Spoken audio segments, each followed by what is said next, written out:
All right, welcome back to our lecture series on Westward expansion. We're going to talk about Native American boarding schools now. In my opinion, Native American boarding schools are one of the largest stains on American history.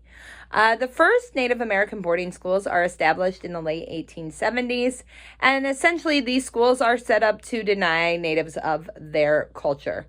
The first thing that's going to happen is that these children are going to be ripped away from their families and their homes and the only life that they've ever known.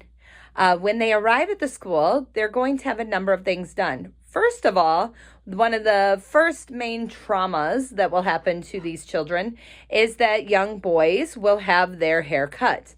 Now, if you know anything about Native culture, it is that your hair is actually tied to your spirituality and your afterlife, right? Your hair is an important part of your culture.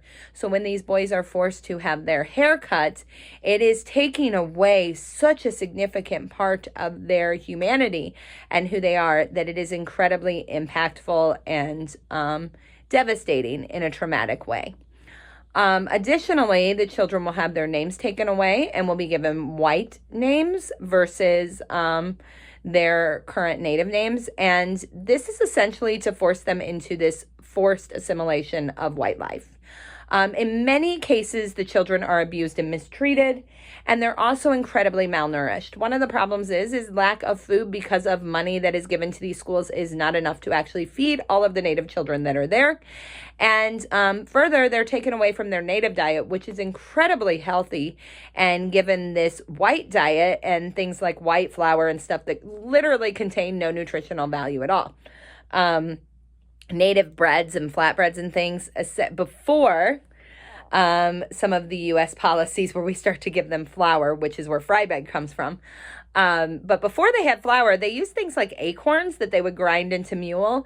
They would grind into meal to make their breads and their flatbreads and their biscuits and things. And these acorns have like protein and all these minerals and vitamins and nutrients in them, whereas white flour has none of that, right? So we're seeing a takeaway of the native diet too at this time with these children, which has lasting effects and consequences. Today, Native peoples are some of the most unhealthy people in the United States, and they have higher risk of things like diabetes, to be obesity, and a number of other problems. So,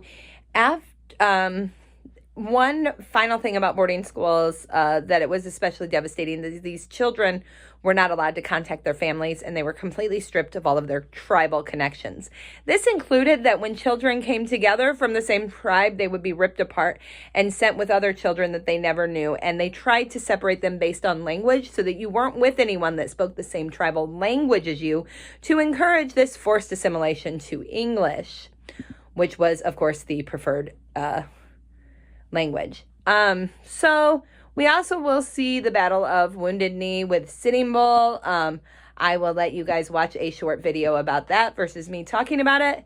And finally, we will finish up a little bit of, or I will come back, and finish up some of the things that were happening within homesteading life. Thanks so much. Bye.